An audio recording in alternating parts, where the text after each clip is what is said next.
Thank you for participating in the Division of Food and Nutrition's Contracting with a Food Service Management Company training webinar.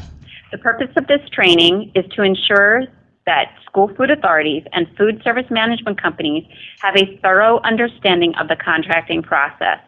The Division of Food and Nutrition utilizes a standard document to maximize compliance with all requirements. In Section 1, we'll cover 4 essential questions, including what are the 2 types of contracts that a school food authority can enter into? What are the federal requirements related to contracting with a food service management company? What are the responsibilities of the school food authority? What are the responsibilities of the food service management company? In Section 3, we'll focus on one essential question, and that is how do I correctly complete the request for proposal process, or otherwise known as the RFP, for the initial year contract. In Section 4, we'll discuss 2 essential questions. What is the timeline for the contracting process, and who can answer my questions? There are 2 types of contracts that can be used when contracting with a food service management company. One is a cost reimbursable contract, and 2 is a fixed price contract. All food service management company contracts can be composed of direct costs, which are food, labor, directly related to the purchase, preparation, and serving, and supplies. Indirect costs, which are costs that are attributable to operating the program but can't be costed out directly, such as a regional director. These are where the administrative fees will fall. Then there is the management fee, which is the profit to the food service management company.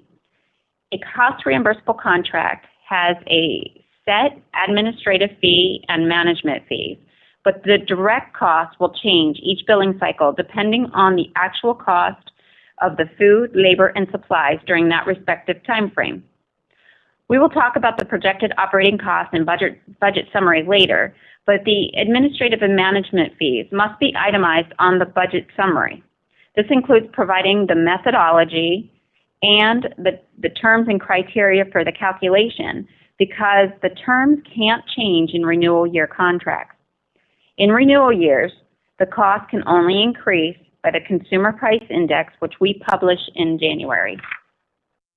The administrative and management fees can be based on cents per meal, flat fixed fees, or a combination of both, but they cannot be based on a percentage of the cost or a percentage of the revenue.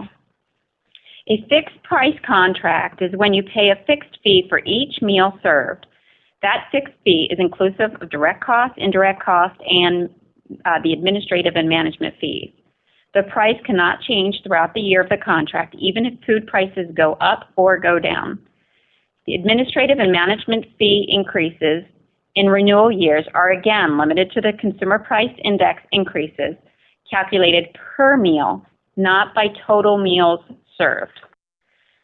The Division of Food and Nutrition is bound to follow procurement requirements. These are found in OMB Circular A87, 7 CFR 3016, and specific to the school nutrition programs are 7 CFR 210, 220, and 245. If you're interested in reading any of these regulatory requirements, you can do a web search and easily find them.